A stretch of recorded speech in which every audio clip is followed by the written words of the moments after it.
Set. Well, good afternoon, everyone, and thank you for the very warm welcome, Sean and Rick.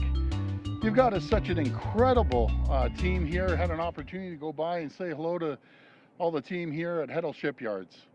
This is an incredible facility. It represents the best of Hamilton and the best of Ontario. Thank you so much for hosting us and showing us around. My friends, I'm here at Pier 14 in Hamilton Harbor because we have some really exciting news to share with you today. All the folks behind me, the Heddle Shipyards team, along with our hard-working Economic Development Minister, Vic Fedeli, our Finance Minister, Rod Phillips, who just delivered an incredible budget. Thank you, Finance Minister. Our local champion, MPP Donna Scully, and the great Mayor of Hamilton, Fred Eisenberger. And Mayor, you're doing an incredible job and showing incredible leadership here in Hamilton, so thank you. All these people here today have been working extremely hard to get this very important milestone done. Today, Hamilton is reaffirming its position as a titan of shipbuilding industry in this country. Heddle Shipyards has entered a historic partnership to fabricate steel ship components for Seaspan Shipyards. This partnership cements Heddle Shipyards as a major supplier of Canada's national shipbuilding strategy over the next decade. They'll be making tens of millions of dollars worth of these ship components, creating highly skilled, good-paying jobs, not only here in Hamilton, but as well in St. Catharines and the folks up in Thunder Bay. And each one of these components will be made right here in Ontario. In fact, Heddle Shipyards has joined Canadian Manufacturers and Exporters Ontario Made program. They're going to put the Ontario Made logo on everything they make. My friends, as we deal with the economic fallout of COVID-19, announcements like these are now more important than ever. And Heddle Shipyards has more good news to share today. They've joined forces with Seaspan to bid on building the polar icebreakers for the Canadian Coast Guard.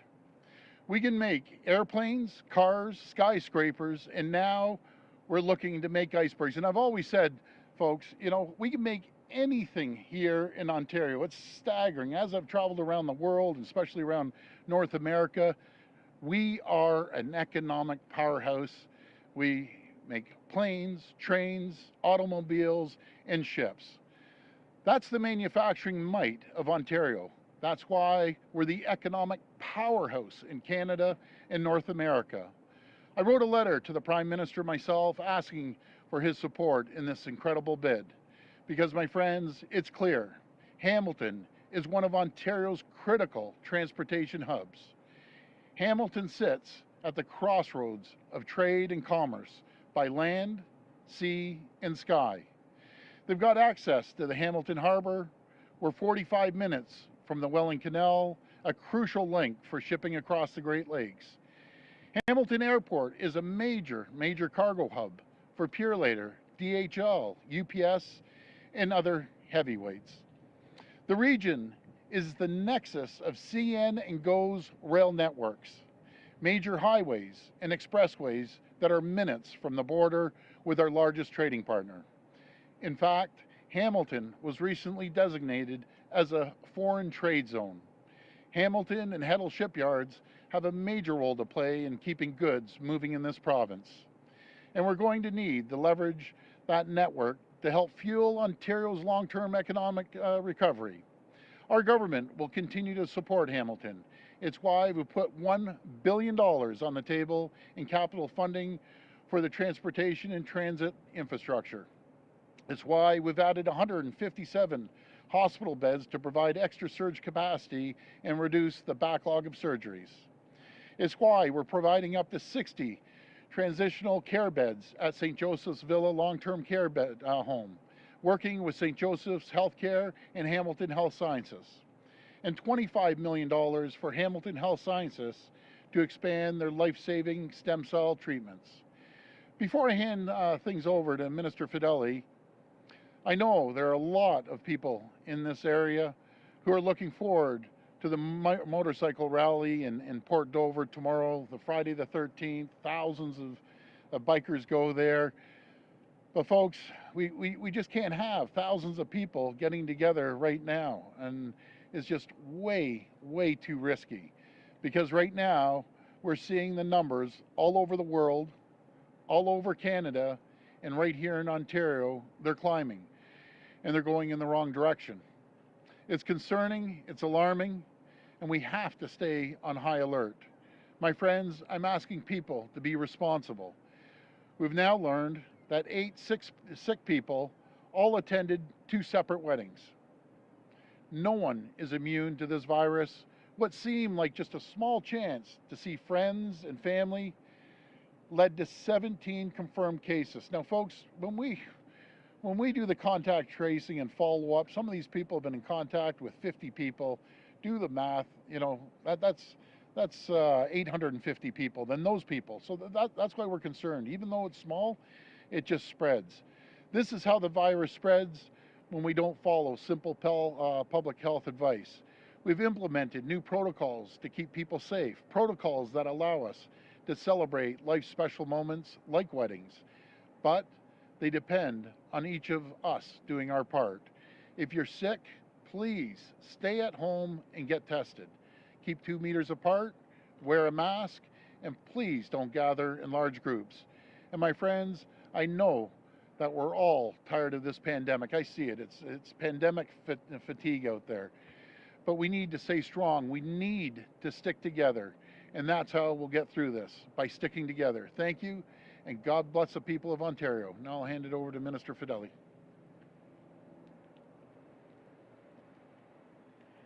Good afternoon, everyone, and thank you, Premier. And thank you to everyone at Heddle Shipyards for hosting this event. It's great to be here for this very exciting announcement. You know, we have one of the best advanced manufacturing sectors in the entire world, and this new investment by Heddle will strengthen that even further. We were so proud that Ontario was chosen for this project. Since the beginning of this pandemic, Ontario's manufacturers stepped up like never before, demonstrating the best of the Ontario spirit. Heddle Shipyards is a great example of this with their participation in the new initiative by the Canadian manufacturers and exporters. Just a few months ago, we teamed up with the CME to launch the Ontario Made program. Ontario Made promotes the many products that are made all across Ontario and celebrates our world-class manufacturing sector. And to have a manufacturer with a long history of Heddle Shipyards join Ontario Made is indeed a credit to this program. So the same label that is seen on products that range from baby wipes to barbecues, from cosmetics to cars, will now also soon be seen on ships. Our manufacturing sector has never been more important. At the outset of this pandemic, manufacturers stepped up with their innovative ideas and retooled their production lines to produce PPE for our frontline workers and other essential supplies in our greatest time of need. And our manufacturing sector will continue to be essential to combating COVID-19 and to our economic recovery. You know, employment in Ontario increased by 30,600 in October, marking the 5th straight month of overall employment gains. Over 886,000 jobs have returned since June, and that includes 11,500 more men and women now, this morning, working in manufacturing than before COVID began. Our economy is continuing to stabilize, but there still is more work for us to do. Attracting significant new investments from companies like Heddle Shipyards not only creates new jobs for the people of Ontario, it also enriches our province's advanced manufacturing sector. Congratulations to everyone at Heddle Shipyards on this great announcement. Thank you, and I'll now pass it over to Minister Phillips.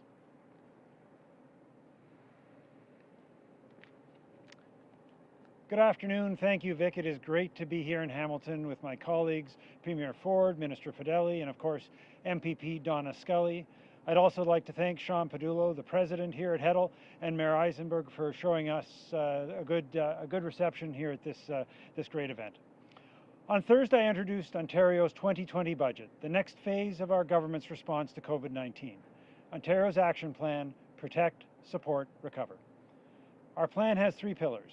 First, we're protecting people from the deadly virus by increasing our health investments to $15.2 billion.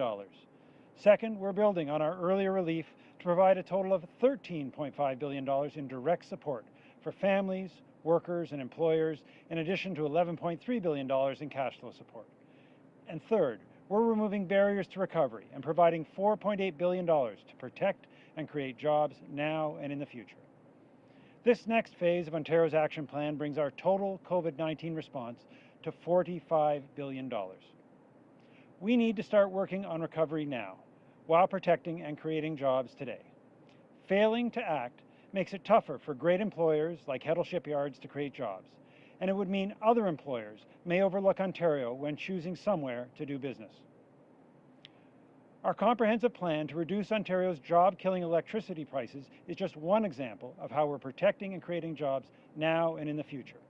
Time and time again, we've heard from employers considering Ontario as a place to invest or expand their business, but who decided to go somewhere else because our province's electricity costs are just too high. The problem is the result of unnecessary contracts signed by the previous governments as part of the Green Energy Act for electricity that Ontario did not need at prices that employers could not afford. A small number of people did very well from those questionable contracts, but the rest of us were left to pay the bills. For example, the price of electricity for commercial businesses increased by 118% between 2008 and 2019. That's more than 5 times the rate of inflation, and that's just too high. In Ontario's action plan, Protect, Support and Recover, we outline our plan to responsibly wind down these high contracts once and for all. Removing these costs from electricity bills will save industrial and commercial employers 14% to 16% respectively starting this January. For a mid-sized manufacturer in Hamilton, the savings would be nearly $32,000 per month or $382,000 annually. And for a manufacturer the size of Heddle, it would be many, many times that. As a result of our comprehensive plan, Ontario will go from being one of the least competitive jurisdictions in the cost of electricity to one of the most competitive. Better than the US average and better than most of the Great Lakes states that we compete with for manufacturing and commercial jobs. In addition to reducing property taxes for our job creators, including a 25% cut for this shipyard. We're not waiting to act. COVID-19 continues to cause uncertainty, the global economy. We will continue to provide support now and in the future. And now it's my real pleasure to introduce the CEO of Heddle Shipyards, Sean Padulo. Sean?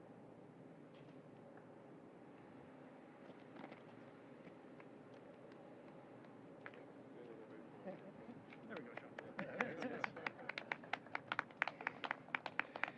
Good afternoon, everyone. I'd like to begin by thanking the Honourable Premier Ford, the Honourable Minister Fedeli, the Honourable Minister Phillips, MPP Skelly, and Mayor Eisenberger for being with us here today and for supporting us each and every day in our efforts to revitalize the shipbuilding and ship repair industry in Ontario.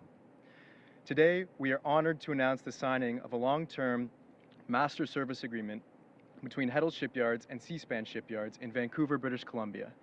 This agreement will see ship components and larger modules manufactured at our facilities in Hamilton, St. Catharines, and Thunder Bay, Ontario. All of these components and modules will proudly display the Made in Ontario logo that you can hopefully see behind me here. Premier Ford, it's been a challenging year for all of us. Here at Heddle, we've been battling on a number of fronts. Battling against COVID, battling with resurrecting dormant shipyards, and battling to maintain fair, open, and transparent procurements. If there's one thing we've learned this year, it's that when you're in a battle, you want Premier Ford and his entire administration with you in the trenches. Thank you so much.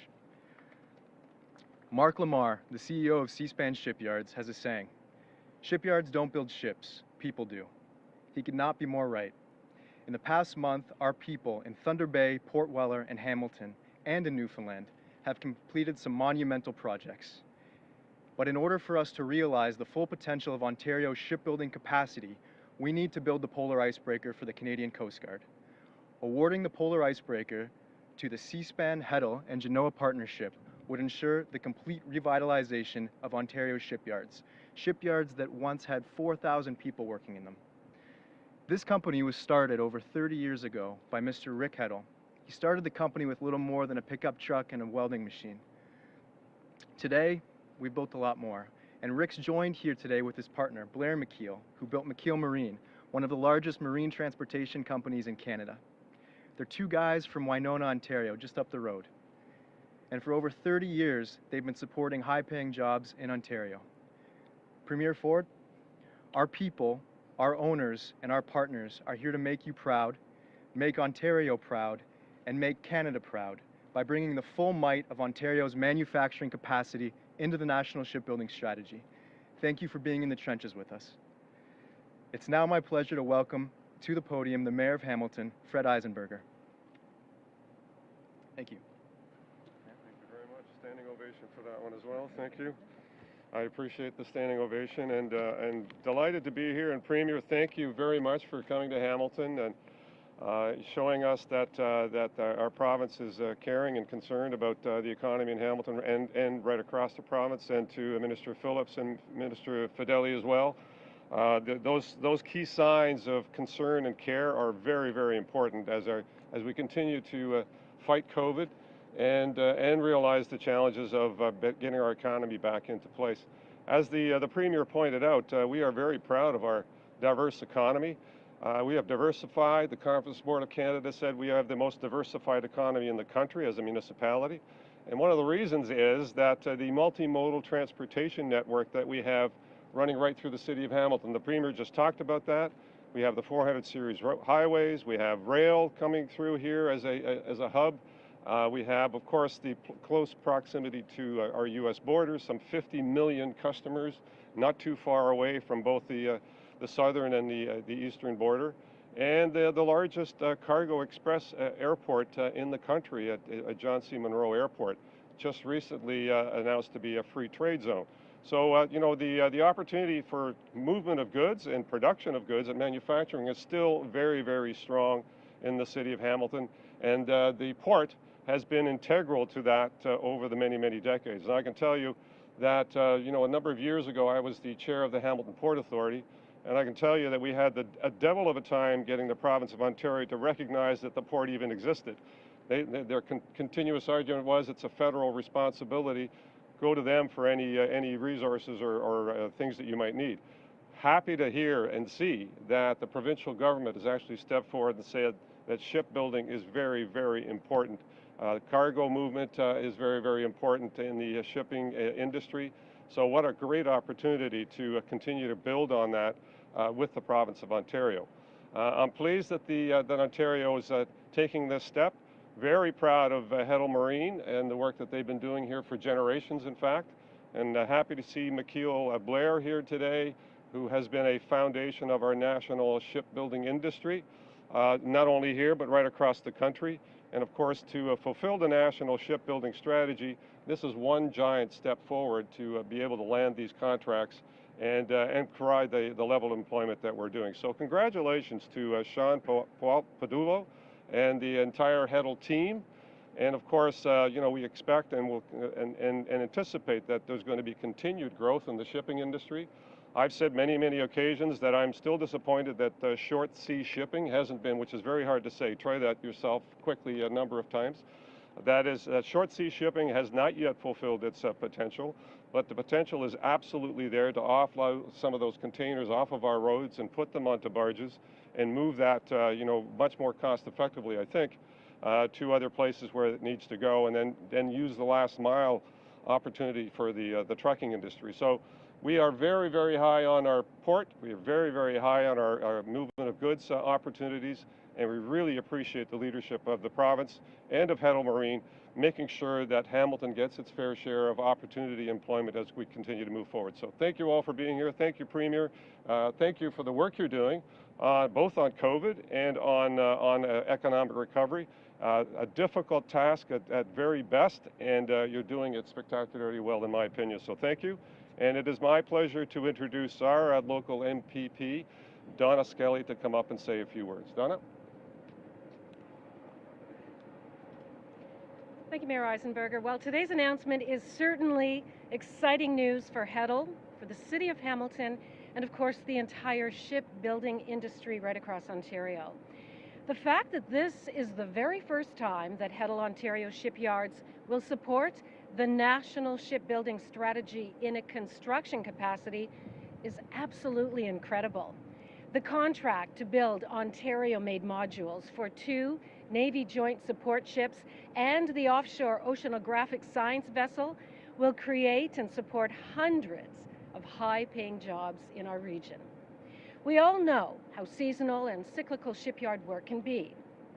This contract will ensure predictable and steady fabrication work for a number of years at all Heddle facilities in Ontario. Today's announcement reinforces Hamilton's position as a critical transportation hub for trade and for commerce. It reinforces our government's commitment to build a foundation for a strong economic recovery. This contract announced today is a tremendous economic opportunity for the City of Hamilton. It's a tremendous opportunity for shipbuilding right across Ontario, and it will help revitalize the shipbuilding industry right across the country. And now I'd like to pass it back over to the Premier.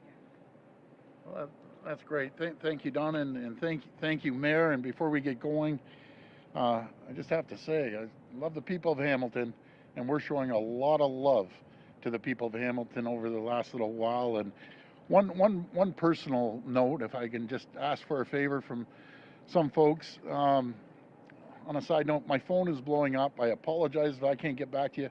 But folks, I appreciate the advice, but I'm getting 200 to 300 calls a day, messages. So if I don't respond, I apologize. So I just wanted to point that out because I believe in returning every call, but I just can't keep up now on these messages. So just bear with me. We're ready to take questions. We'll go to the phone line for questions. It's one question and one follow-up, please. Your first question comes from Randy Rath with CHCH-TV. Please go ahead. How you doing, Randy? Hi, Premier. Welcome to Hamilton. Yeah, it's always great to be here. This morning, another Hamilton politician held a press conference where Andrea Horvath called for flipping a circuit breaker and putting the high-risk areas, the hot zones, into a modified stage 1, where the only things that would be open would be hospitals and schools, and called for the government to pay businesses during this 2-week period. What do you make of that? Does that make sense? If not, why not? Well, that's her perspective. We're taking a little more of a balanced approach, which I think is absolutely critical. We're listening to the Chief Medical Officer, Dr. Williams, and it's absolutely critical. How can you measure, as I always say, how can you measure the depression, the mental health of businesses and the owners when all of a sudden they go belly up? They put everything they have in their lives into their small business, be it a restaurant or a gym or any other small business, and you just want to shut them down. And to say that, we should pay every single person, we put billions and billions of dollars supporting jobs and people. So we're taking a balanced approach, but we're listening to our health table as well. Follow up? There's a story out today that you ignored advice from public health officials when you set up your color-coded system, and that you lied to the public about that. How do you respond to that? Well, that is just totally inaccurate, and I'm a little disappointed on that note, but that's one doctor's perspective that sits on the disease prevention table. At the end of the day, I stood here when we put this out with Dr. Williams. We went along with the framework, and he approved the framework. Now, again, I'm going to go back to what I said earlier. We have to do a balance. We could go, the easy thing to do, folks, is sit back, let's just shut down the whole province. How do you deal with the mental health again of people? It's easy for people to say, just shut everything down when they're guaranteed a paycheck every single week. How about these hardworking folks here at Heddle Shipyards? Talk to the workers over there. If all of a sudden I went out there and said, guys, you're all shut down, and by the way, you aren't getting a paycheck, go collect unemployment. I'd like to see the reaction they have when they're working safely. So the approach of just saying shut everything down is not the approach we're taking. We're taking a balanced approach. Number one priority is the health and safety. And right beside that is the economy. Next question. Your next question comes from Katrina Clark with Hamilton Spectator. Please go ahead. Hi, Katrina. Hi, Premier. Thanks for taking my question. Thank you. Sorry, I'm Sorry, I'm squinting at you. Over These the lights weekend, are high. the City of Hamilton Yeah. fined a Stony Creek restaurant $3,000 for violating the Reopening Ontario Act. The Yeah. city says the restaurant wasn't taking down people's contact information and it wasn't enforcing mask wearing or physical distancing. The city, however, won't name the business, though they do plan to name businesses that break COVID rules moving forward. Other regions do things differently. Burlington says it won't ever name businesses as that is not public information and could be an invasion of privacy, while Ottawa releases charge information upon request. Why is there no consistency when it comes to disclosure of bad actors across the province, and should cities release the names of rule-breaking businesses? Well, before I think I'm going to answer it, but before or right after, I'll pass it over to Mayor Eisenberger. It's his town, and he's the commander-in-chief here. But people have to be responsible. I mentioned the wedding in my speech. Folks, you know, from 8 people going to a wedding that they know they were sick, what I understand, and all of a sudden it started spreading to 50 contacts each, and those 50, we have to be responsible. I've always said the government, the federal, the provincial, and the municipal government, we can put every protocol in place. If the people aren't following the protocols, it's just not going to happen. So we need everyone to make sure we follow the protocols, and you know, if just stick with the 3 major protocols that we always say: the social distancing, and make sure that you always sanitize your hands and wear a face covering, and keep the social distance 2-3 meters. Obviously that never happened at the wedding, and I'm really disappointed after being up here and preaching every single day. A restaurant wouldn't follow simple protocols. So, you know something, they got fined. You know, something, I stick up for the small business and restaurants, but guys, this is too simple to cover. This is what puts, you know, a broad brush across all these other restaurants that are following the protocols, doing a great job because of one bad actor. Guys, get it together. I'll pass it over to the mayor. Yeah, I did. Thank you.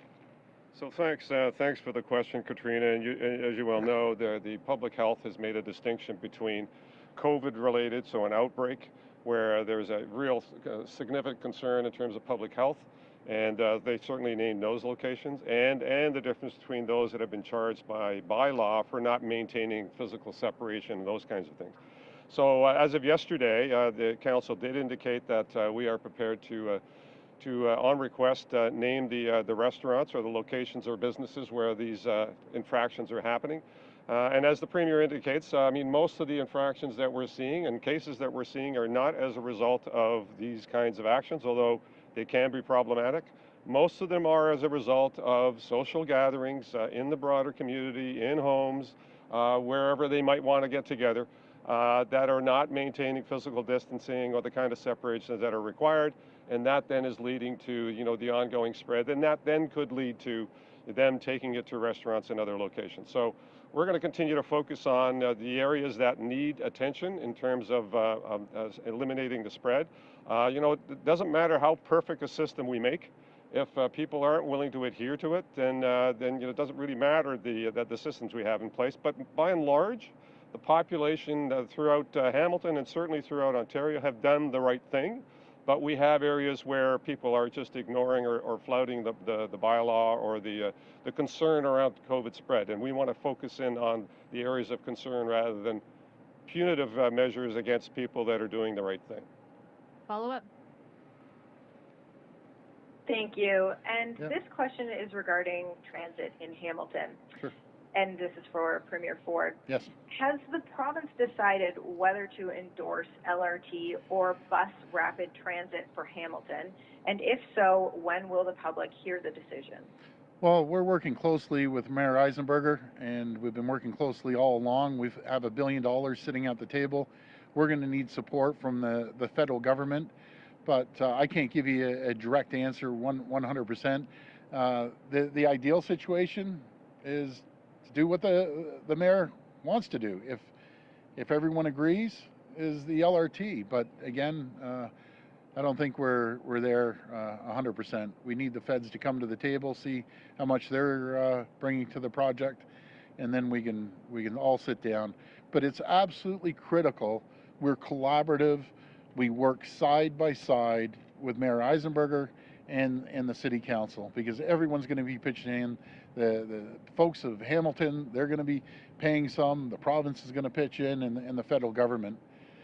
But I think it's a good project. We just have to get moving on it. Next question. Your next question comes from Nicole Lampa with CTV Kitchener. Please go ahead. Hi, Nicole. Hi, Premier. Thank you for taking my question. Thank you. Now, Waterloo Region has seen our case counts double in the last week. There's an outbreak from a restaurant. It's now at 11 cases, and as many as 175 people may have been exposed. And Elmira plant has 100 people at home self-isolating because of an outbreak with 9 cases, and 24 people now have COVID related to a wedding. This as local hospitals, acute care, and ICU beds are close to capacity. Infectious disease experts suggest our medical officer of health has to follow what Peel Region did in Dr. Lowe's footsteps. Have you heard from our medical officer of health for assistance, and would you recommend Waterloo Region move to the orange or even the red zone? Well, you know, it just infuriates me when I hear these stories. Like, again, as I said, Mayor Eisenberger said, guys, we have to follow the protocols. I have not spoken to the local medical officer of health. They'll be dealing with Dr. Williams and his team.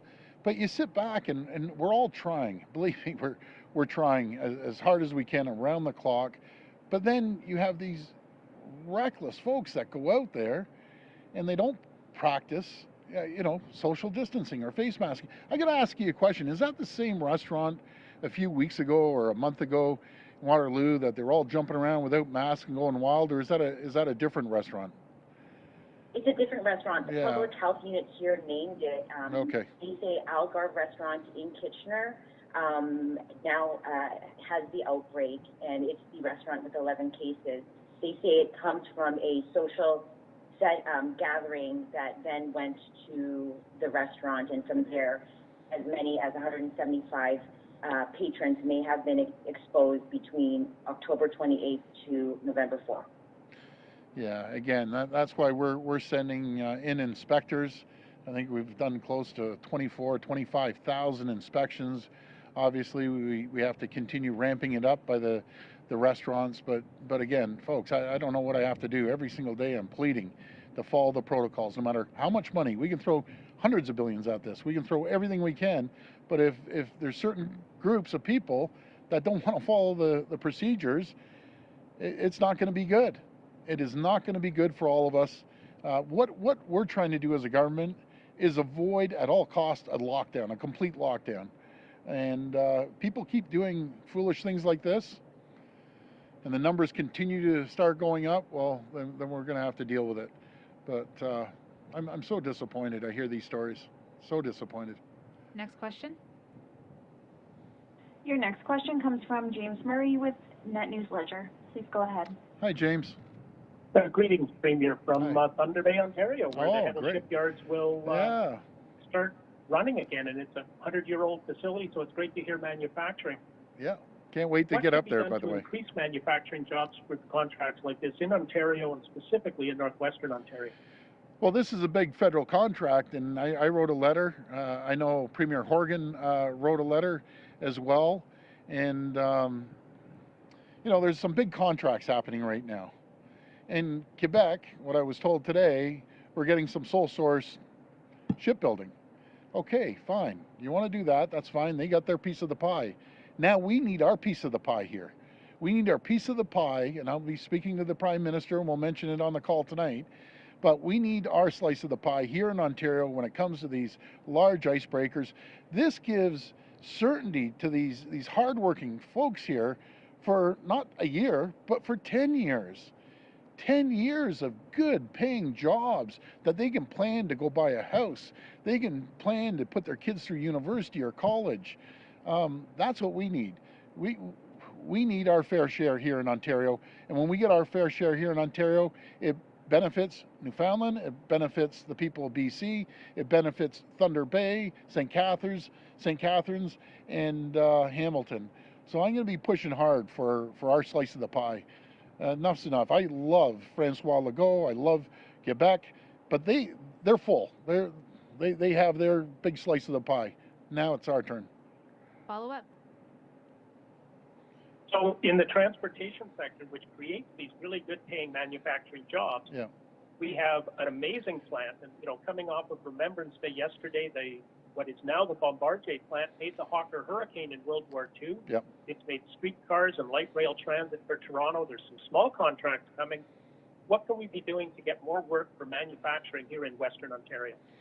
So up in Thunder Bay, talk about giving love. I've given a lot of love to the folks up in Thunder Bay. I went to the Bombardier plant. We bumped up some orders to secure some jobs for them. I think it was 200 or 300 additional jobs. I'll do whatever it takes to support the people up in Thunder Bay and Bombardier, Resolute Paper as well up there.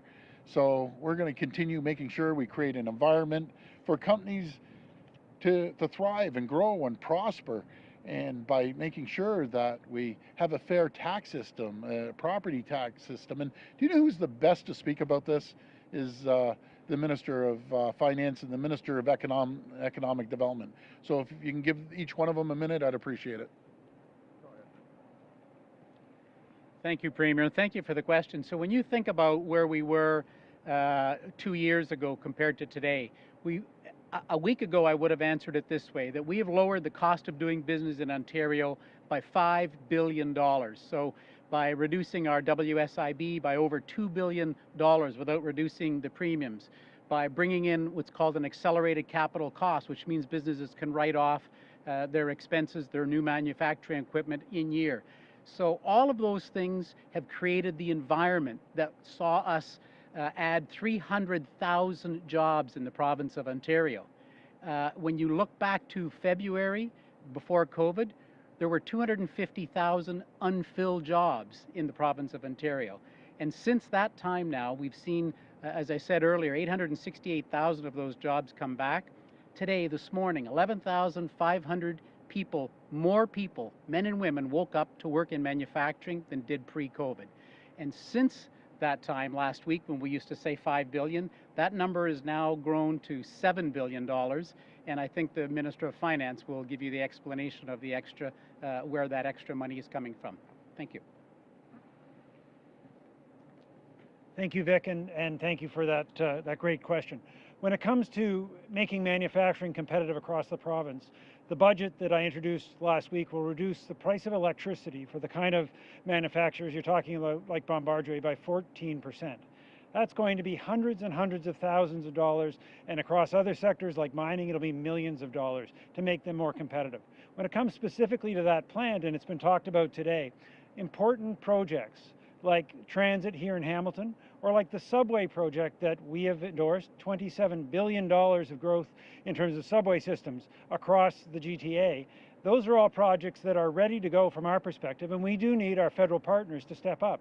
We'll be ready to order plenty of train cars, plenty of LRT cars, plenty of subway cars, and Bombardier would be just a fantastic place to get them from. But we do need our federal partners, and they've been great partners through COVID, to step up, say they're going to be supporting those investments so that we can create long-term opportunity for those employees up at Bombardier and really help them be the world-class manufacturers that we know they are. Thank you. Next question. Your next question comes from Rob Ferguson with the Toronto Star. Please go ahead. Hey, Rob. Hi, Premier.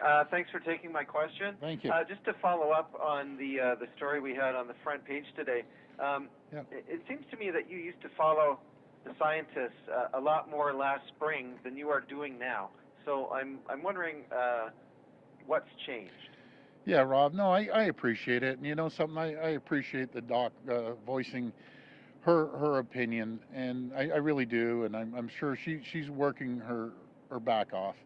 And I don't like pinning the docs against politicians versus the health table. And everyone has their opinion. I respect everyone's opinion. But the fact is, Rob, that Dr. Williams came to us with a framework. The cabinet approved the framework. And ultimately, at the end of the day, there's different tables that report into Dr. Williams and give their point of view, and I respect everyone's point of view. But there's no light between Dr. Williams and myself. And as you can ask him at 3 o'clock, there's never once Dr. Williams has ever come to me from the beginning of this pandemic and said, Premier, I think you need to do that. And I've said no, never once. I've always worked with him. He understands law. Do you know who else? Dr. Edges. Dr. Edges in Ottawa. I think in one of the notes that I was reading, and along with Dr. Williams, there has to be a balance. Priority, number one, on health and safety, but very close beside it is the economy. And it wasn't, Rob, and it wasn't you, but it wasn't long ago, a few weeks ago, that, you know, the media was telling me, well, why are you going against these small businesses? Why don't you let them open up? All we're trying to do, Rob, is create a balance. But I will always, and I'll never deter from it, listen to the health and science. And I appreciate, do you know as solid as a rock, Rob, is Dr. Williams. He's incredible. He's very balanced. His team is balanced. And just imagine the position he's in. He's getting 70 docs all telling him, you know, this, that, and the other thing. And there's a lot of differing opinions. And I respect that. Everyone's trying. That's all I can tell you. Everyone is trying their hardest. Follow up? Yeah, thank you, Premier. I'm just wondering how you stick to that, though, in the face of what we're seeing. We're seeing lots of doctors and epidemiologists come out and say this isn't working, and we have hit new highs in COVID-19 on 5 of the last 6 days. You yourself are saying that the numbers are going on the wrong direction, but you don't seem to be doing a lot about it. So how do you square all this together? Well, okay, I'm going to respectfully disagree. We aren't doing a lot about it. We put together this framework, and it was the baseline for early intervention. Before this, before we had this framework, there was regions out there that didn't have anything to go by. They had no framework to go by. At least now we have the framework that we understand. And people out there, yes, I agree, sometimes it's confusing, but it allows us in the health table and everyone in Ontario the flexibility to be able to move quickly, opposed to not having a framework. And again, I want to repeat, this framework was given to us through Dr. Williams and his team, and we went forward with it. That doesn't mean, Rob, we can't change this. Nothing in this pandemic is concrete. Nothing stays the same, as you know, and this is very fluid. It just moves like rapid fire, and when it moves, we move with it. But I understand what you're saying, Rob. I appreciate the question. Thank you. Last question. Your final question comes from David Atkin with Global News. Please go ahead. Hi, David. How you doing? Thanks for taking my question, Premier. Thank you.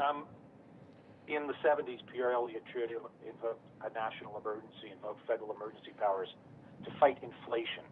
We've been speaking to some epidemiologists and more doctors who can't believe that Justin Trudeau has not invoked emergency powers to fight the public health emergency. Emergency powers he might use, for example, to impose a travel ban on some regions in Ontario. In other words, it's time to bubble, perhaps since the GTA, at one point maybe bubble Ottawa, etc.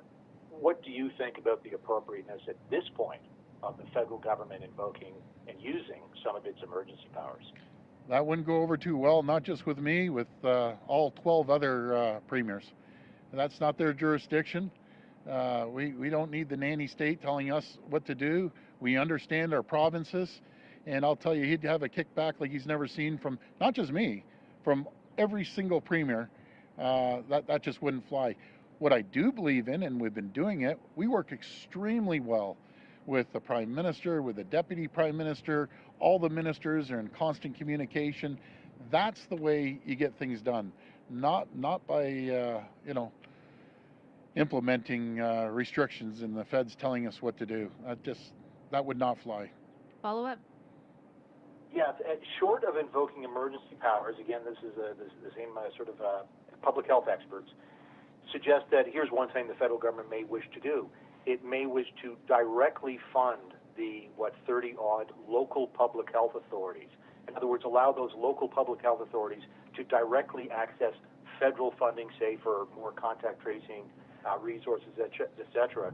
Would you be open to allowing, Peel, for instance, Peel Public Health, to directly access federal funding without needing any say-so from the province? No, again, they're crossing the boundary. There's one thing I understand about all the premiers is stick within your own jurisdiction. And any time the feds, and it doesn't matter, I'm not pointing out just Justin Trudeau, even the prior Prime Minister Harper, any of the prime ministers, you don't go into the jurisdiction of the province. And one of the jurisdictions is health. What I would love to see from the federal government is an increase in the Canadian health transfers. We need to sit down because, again, we're getting 22% of health spending as it's escalating, 6-7% compounded every year. We need to have a discussion about the Canadian health transfers. And how it works is come through the province, and the province has been very fair with all 444 municipalities in supporting them. So everyone, let's stick to our knitting. You stick to the federal requirements, we'll stick to the provincial, and we'll work hand in hand with the municipalities. Thank you, everyone. Thank you, everyone. Take care.